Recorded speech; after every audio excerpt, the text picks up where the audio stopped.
नाशिकमध्ये कोयता गँगने पुन्हा डोकं वर काढलंय। नाशिक शहराच्या 2 वेगवेगळ्या भागात कोयता गँगचा धुमाकूळ पाहायला मिळालाय। नाशिकच्या अंबड आणि जेल रोड परिसरात कोयता गँगकडून वाहनांची तोडफोड करण्यात आली। हातामध्ये कोयते नाचवत वाहनांवर आणि नागरिकांवर यावेळी हल्ला करण्यात आलाय। अंबडमध्ये पार्किंगमध्ये घुसून कोयत्यानं वाहनांची नासधूस केली आहे, तर जेल रोड भागात रस्त्यावर उभ्या असलेल्या तरुणावरती सुद्धा हल्ला करण्यात आला। कोयता गँगच्या वाढत्या हल्ल्यांनी नाशिककर मात्र संतप्त झाले। अंबड आणि जेल रोड परिसरात कोयता गँगने धुमाकूळ घातलाय, त्या ठिकाणची दृश्य आपण पाहतो।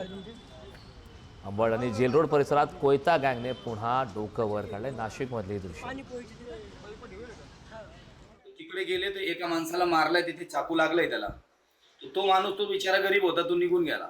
तर समोर इथे बिल्डिंगचे आपले काय म्हणतात ते टाकीचे खाली, ते टाकीचे खाली आहे ना, ते त्या माणसाला भाडेकरीला मारलं। तो भाडेकरी आहे ना म्हणजे बेशुद्ध झाला, त्याला खूप ब्लड, म्हणजे उभा राहायला सुद्धा जागा नव्हती त्याला, म्हणजे त्याला उचललं नेऊन गेले। पण परत दुसऱ्या माणसाला त्याचा कान कापून टाकला। परत तिथून जर निघाले तर ह्या बिल्डिंग मध्ये घुसले, तर ह्या बिल्डिंग मध्ये घुसले तर ह्या गाड्या तोडून टाकले।